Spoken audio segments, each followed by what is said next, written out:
you and your husband, Raymond, for 5 years are Ayurvedic practitioners, the ancient form of healing. And Ayurvedic, I believe, means the science of life. Correct. And it works with the whole person. So tell us what you're referring to when you say the whole person, and give us some. I know it's about doshas and body types and spices and teas and diet, meditation, but just give us a sense of. So actually, it was my younger daughter who got us into Ayurveda. She met a Vaidya, an Indian Ayurvedic doctor, and she began to be interested. And then she met an American Vaidya, Dr. Paul Douglas, and he's got a great website. Vaidya means teacher? Vaidya means master. Master, medicine healer, teacher in Sanskrit. So he is an internist. He's a Western MD, medical internist. He's a Vaidya, so he's an Ayurvedic medical doctor, and he is a PhD. And his name is Dr. Paul Douglas, and he is our teacher. And he decided to take practitioners of all walks and teach them Ayurveda that they could actually use on a day-to-day basis and incorporate in their other work and modalities that they did. And in the end, you would become certified by NAMA, which is the National Association for Ayurvedic Practitioners. So there was 20 of us, and there was several, doctors, acupuncturists, psychologists, and then my husband, who was the contractor. So our whole family took the course, and then our healers took the course, people we've worked with as healers. And Raymond passed with flying color. Raymond got the highest marks of everyone in the whole class, and he was the first one to become certified. So I want to just say that. Oh, wonderful. And isn't one of his specialties is Jyotish his astrology? His specialty is the Jyotish astrology. So Jyotish is the equivalent to Western astrology, only they teach it in the full degrees. They do not concentrate just on the personality or the sun sign, which is in the West. So I say I'm an Aquarian, that's my rising sign, or that Raymond's a Leo. But in the Jyotish, you've got so many other degrees that are left out in the Western readings. And I'm actually very Gemini in the Indian chart. And so he took a kin to that. So what happened in our class was whatever it was that you seemed to be called to, or you seemed to have an affinity for, we then branched off and did what was called in-services or specialties or intensive training in those particular... Under the umbrella of Ayurveda. So my daughter does what's called Panchakarma in her clinic, so as well as health, and her partner is also a Jyotish. In Sacramento, California. In Sacramento, California. And so she does the cleansing practices of Ayurveda and the health. I do the Vedic psychology part of it and some health, and we all do herbs and food and meditation. My husband does the Ayurvedic astrology. So between us all, we kind of have it. So you have this huge clinic. We have this clinic that's family owned and family practiced, and we all live together and work together and love together and play together and argue together. And so that's a big part of what we can offer. And that's at least a 5,000-year-old science, isn't it? It is. They say 6,000. They say 6,000 years. And it's actually the people we know the person we know the best that brought it to America was Deepak Chopra. Yes, so I was going to say that. Deepak Chopra. He popularized it. Right, he popularized Ayurvedic. And then the Maharishi Mahesh Yogi, who is our guru and teacher, was then the guru at the time that brought transcendental meditation, the Vedic meditation, to America. So Deepak and the Maharishi, and actually Paul Douglas sat with the Maharishi, and I believe Alexandra McIntyre, who you also did a video with, teaches Ayurvedic meditation, and she also sat with the Maharishi. So there's this wonderful community of people that... Extended soul family. Right, extended soul family that work together. So one of the things I found the most fascinating in Ayurvedic was taking the pulses. Yes. Because it's not like Western medicine where they're taking your pulses on your wrist to monitor the heart. Right.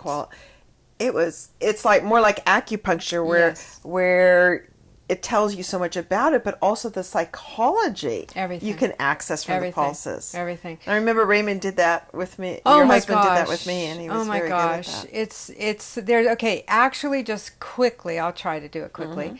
There's 7 layers. Okay, there's 3 fingers. Okay, that you put on the pulse.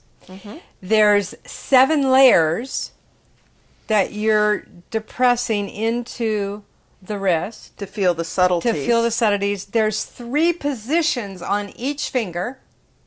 So there's 9 aspects that you're tuning into on 7 layers. Wow. So to become a master pulse reader is an entire lifetime. Yes. And there's a beautiful, beautiful story that I'd like to tell of the Dalai Lama's physician who actually was invited to Stanford to be part of a study that they did on a blind study on a woman who they brought in several different alternative medical practitioners as well as Western medical practitioners. And everybody was going to diagnose her in the way in which they would diagnose her, their specialty, or they would use the things that they use to diagnose. And so, of course, she went through poking and prodding and blood and x-rays and all this stuff at Stanford in the Western. And then it came time for the Dalai Lama's physician, who had been invited to participate, to do his process. And so all the doctors, everybody's gathered around at the foot of the bed. And this woman was quite ill and not expected to live. She was really quite ill. He bends over her. He has an interpreter. He begins to do the pulse reading. He takes her hand. And one of the ways that they do the hand is they do it like this. So the Vajra's touching you the whole time besides doing the pulse reading. So there's a connection. Yes. And so as I said earlier, in psychology, if you go to a therapist's office, they're sitting behind a desk. There's no connection. And in Western medicine, there's very little. They're not hugging you. They're not touching you. There's very little connection. Well, all of a sudden, here's this little Tibetan humble monk leaning over this woman, touching her and holding her and doing her pulses. Now, he's a master. And he spent 30 minutes. And all of these... Just doing pulses. Just because that's it. That's the instrument. Wow, it's so subtle. There is no blood. There is no extra... It's like surgicless, is that a word? Surgeryless surgery. It is. In a certain way. It is. And by the way, the Vedics invented many of the surgical tools that we use in our surgery. So anyway, all the doctors are like fidgety and going from one foot to the other, and they're like, seriously, are you not going to move on? They're like, what is going on? And they're rolling their eyes, except one. So one of the head actual cardiology surgeons that was part of this study began crying. Wow. It touched him and moved him to his very core. And he started imagining how long it had been since he'd actually touched a patient. And how long, and he found himself, and this story is written by him in a medical journal that I'm telling you right now.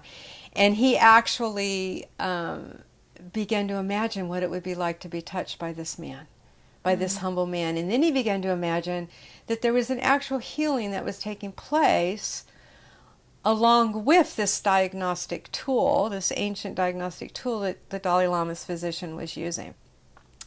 So he wrote, at the end of the study, he actually wrote this story that I'm telling you about the Dalai Lama's physician. So at the end of I don't know how many weeks, I forget that part, they all get together in the big conference room, and now they're all going to share their findings on this poor woman and what their recommendations are and how they propose to help heal her, right? So they decide to start with the Dalai Lama's physician because he didn't do anything. And he's going to take minutes. They have hours to present what they're going to present, right? So they ask him, how was his week? And, of course, they're all exhausted. And he got to go sightseeing. He got to have fun in America. And they're all exhausted because they were doing blood draws. All they their were technical doing stuff. all their technical stuff. And he's doing spirit and energy and he's stuff. meditating. Yeah. He's off seeing California. He's having a good time, right? And I'm sure he's meditating with, I'm sorry, I touched my mic. I'm sure he's meditating with this woman. I'm sure he's doing whatever it takes, right? Uh-huh. Anyway, so he begins talking about the wind.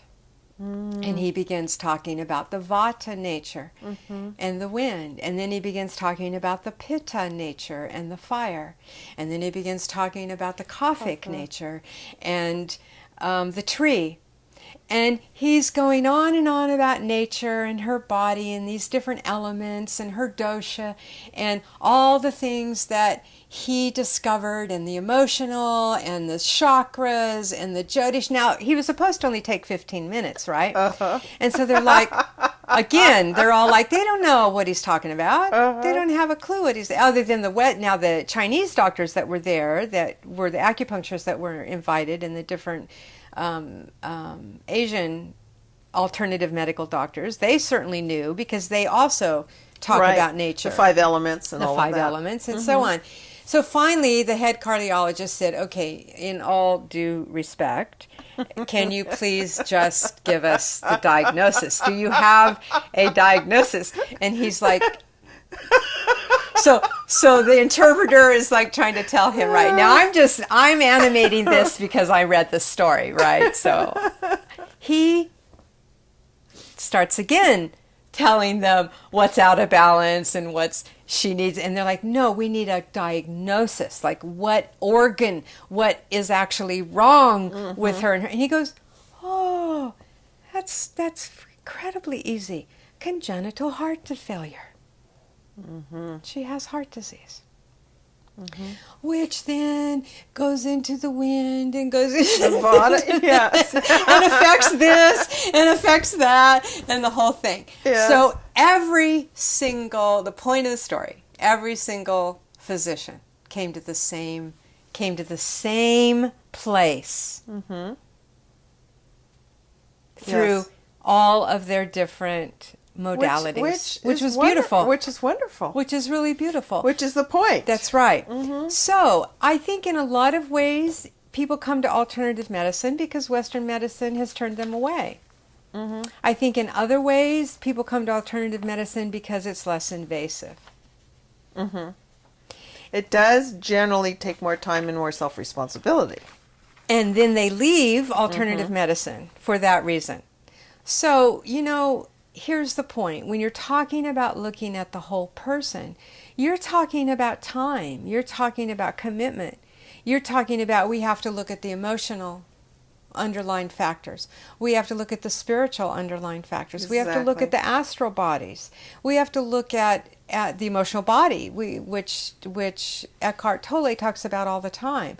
We have to look at the physiology, which is just one part of whatever it is that you're experiencing.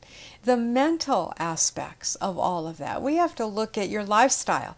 We have to look at what you're ingesting. We have to look at, are you digesting your emotions?